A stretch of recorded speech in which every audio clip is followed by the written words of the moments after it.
அண்மை செய்தியை பார்க்கிறோம். சேவூர் ராமச்சந்திரனின் மகன் வங்கி லாக்கரில் சோதனை நடைபெற்றிருக்கிறது. கடந்த 17ஆம் தேதி சேவூர் ராமச்சந்திரன் அவரது மகன்களின் வீடுகளில் சோதனை நடத்தியிருப்பது தெரியவந்திருக்கிறது. அதிமுக முன்னாள் அமைச்சர் சேவூர் ராமச்சந்திரனின் மகன் வங்கி லாக்கரில் லஞ்ச ஒழிப்புத்துறை சோதனை நடைபெற்று வருகிறது. கூடுதல் விவரங்களோடு கௌரிசங்கர் செய்தியாளர் கௌரிசங்கர் நம்மோடு இணைந்திருக்கிறார். கூடுதல் விவரங்களை பகிர்ந்து கொள்ளுங்கள் கௌரிசங்கர். அதிமுக முன்னாள் அமைச்சர் சேவூர் ராமச்சந்திரன் கடந்த 2016 முதல் 21ஆம் ஆண்டு தமிழக இந்து அறநிலைத்துறை அமைச்சராக எடப்பாடி தலைமையிலான அமைச்சரவையில் பதவி வகித்து வந்தார்.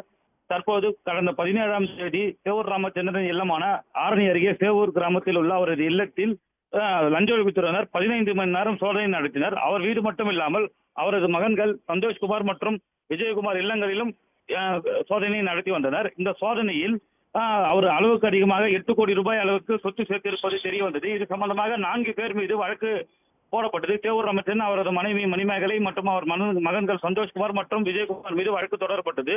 அதன் தொடர்ச்சியாக தற்போது இன்று ஆரணி ஆக்சிஸ் வங்கியில் சந்தோஷ்குமார் வீட்டில் இருந்து அன்று வங்கி கணக்கு ஆவணங்கள் மற்றும் லாக்கர் சாவிகள் கைப்பற்றப்பட்டன. அதோட இப்போ தற்போது அந்த ஆக்சிஸ் வங்கியில் அந்த லாக்கர் கீ தற்போது சோதனை செய்யப்பட்டு வருகிறது. அது மட்டும் இல்லாமல் வங்கி கணக்கு புத்தகங்கள் சோதனை செய்யப்பட்டு வருகிறது. இதில் லஞ்ச ஒழிப்புத்துறையினர் சுமார் வேலூர் மற்றும் திருவண்ணாமலையிலிருந்து 10க்கும் மேற்பட்டோர் இந்த சோதனையில் ஈடுபட்டு வருகின்றனர்.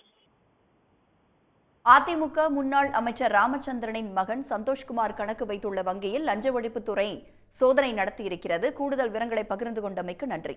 உடனுக்குடன் செய்திகளை தெரிந்து கொள்ள சன் நியூஸ் பெல் ஐகானை கிளிக் பண்ணுங்க.